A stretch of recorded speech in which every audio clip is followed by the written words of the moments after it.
రాష్ట్రంలో అన్నదాతలకు అన్ని విధాల అండగా ఉండేందుకే కాంగ్రెస్ సర్కార్ రైతు కమిషన్ ఏర్పాటు చేసిందన్నారు చైర్మన్ కోదండరెడ్డి. ఇప్పటికే రైతులకు రుణ విముక్తి చేసి ఆర్థికంగా బలోపేతం చేసేందుకు చర్యలు చేపట్టిందన్నారు. నకిలీ విత్తనాలు అరికట్టి గిట్టుబాటు ధర కల్పిస్తే రైతులకు మేలు జరుగుతుందన్న కోదండరెడ్డితో కంచెరాజు ఫేస్ టు ఫేస్. రైతు కమిషన్ చైర్మన్గా సీనియర్ నేత కోదండరెడ్డిని నియమించింది రాష్ట్ర ప్రభుత్వం. సార్ నమస్తే సార్, కంగ్రాచులేషన్. ఫస్ట్ ఎప్పుడు సార్ రైతు కమిషన్ చైర్మన్గా బాధ్యతలు తీసుకోబోతున్నారు? సరే, నిన్ననే ఛార్జ్ తీసుకున్నట్టుగా చీఫ్ సెక్రటరీ గారికి లెటర్ అయితే ఇచ్చొచ్చిన, కానీ దీనికి కొద్దిగా పెద్ద బిల్డింగ్ కావాలి. ఎందుకంటే రైతులు, సైంటిస్టులు, అనేక మంది రైతులకు సంబంధించిన సమస్యలను తెలుసుకున్న వాళ్ళందరితో మాట్లాడాలి. కాబట్టి కొద్దిగా విశాలమైన భవనం ఉండాలనే అభిప్రాయంతో చెప్పిన 2-3 రోజుల భవనం కూడా అవుతుంది. అయితే నిజంగా ఈ కమిషను ముఖ్యమంత్రి రేవంత్ రెడ్డి గారు ఒక దూరదృష్టితో ఏర్పాటు చేసిన కమిషన్గా నేను భావిస్తున్నా. నెంబర్ 2, వారికి ఉన్న దూరదృష్టిలో ఎందుకు అంటున్నానంటే, వ్యవసాయము, రైతు సంక్షేమం ఈ రెండింటినీ కలిపి ఒక కమిషన్ ఏర్పాటు చేసిండ్రు. దాంట్లో మెంబర్ను కూడా ఏర్పాటు చేయాలి. 2-3 రోజులలో అది కూడా మెంబర్స్ కూడా అయిపోతుంది. రైతు దానం చేసేవాడే కానీ చేయి దాపేవాడు కాదు. సో ఇప్పుడు పరిస్థితి, ఆ దానం చేసే పరిస్థితి నుంచి ప్రభుత్వం దిక్కు చూసే పరిస్థితి ఏర్పడ్డది. ఒక రైతు కుటుంబం నుంచి వచ్చిన ముఖ్యమంత్రి రేవంత్ రెడ్డి గారు వారి ఈతి బాధలు తెలిసిన వాడు కాబట్టి, రైతు తన కాళ్ళ మీద తను నిలబడాలి, సమాజంలో రైతుకు గౌరవం ఉండాలి. రెండవది, తనకి వ్యవసాయం గిట్టుబాటుగా రావాలి. ఇప్పుడు వ్యవసాయము ఎంత కష్టపడ్డా, ఎంత యాంత్రీకరణ అయినా అనేకమైన ఇబ్బందులు, పెట్టుబడులు పెరిగిపోయి కొన్ని సందర్భాలలో చాలామంది రైతులు బ్యాంకులలో తీసుకున్న అప్పులు కట్టలేక ప్రైవేట్ అప్పులు తీసుకొని ప్రాణాలు తీసుకున్న పరిస్థితులు కూడా వారి దృష్టిలో ఉన్నాయి. కాబట్టి సమాజంలో రైతు అనేవాడు తన ఆర్థిక పరిస్థితుల తట్టుకోలేక ఆత్మహత్య చేసుకోవడం అనేది సమాజానికి మంచిది కాదు. ఈ రైతు కమిషన్ ఏం చేయబోతుంది? ఏ విధంగా రైతులకు, ప్రభుత్వానికి వారధిగా పనిచేయబోతుంది?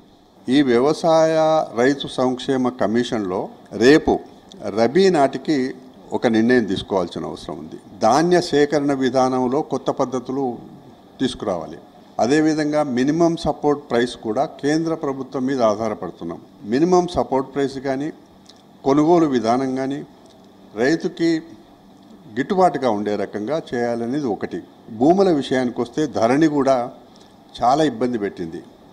భూమి హక్కు కలిగి పత్రాలు ఉండి కబ్జాలో ఉన్న వాళ్ళకు కూడా లక్షల మందికి కొత్త పాస్ పుస్తకాలు రాలే. అది కూడా గొప్ప నిర్ణయం.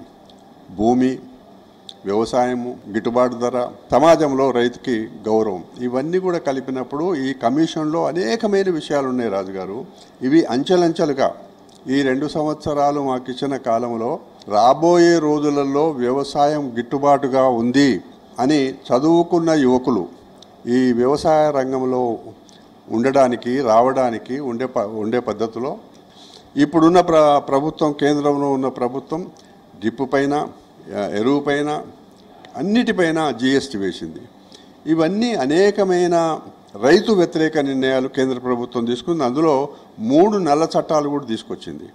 అది రైతులు గొప్ప ఉద్యమం చేయడం వల్ల తాత్కాలికంగా ఉపసంహరించుకున్నారు. ఇవన్నిటినీ దృష్టిలో పెట్టుకుంటే రైతు కల్తీ విత్తనాలతో చాలా ఇబ్బంది పడుతున్నాడు. కల్తీ విత్తనాల నిరోధానికి చట్టం కూడా లేదు, దేశంలో లేదు, రాష్ట్రంలో లేదు. ఇట్లా చూస్తే రైతుకి ఒక కమిషన్ ఉంది, ఇక్కడ ఏదైనా చెప్పుకోవడానికి ఒక వ్యవస్థ ఉంది.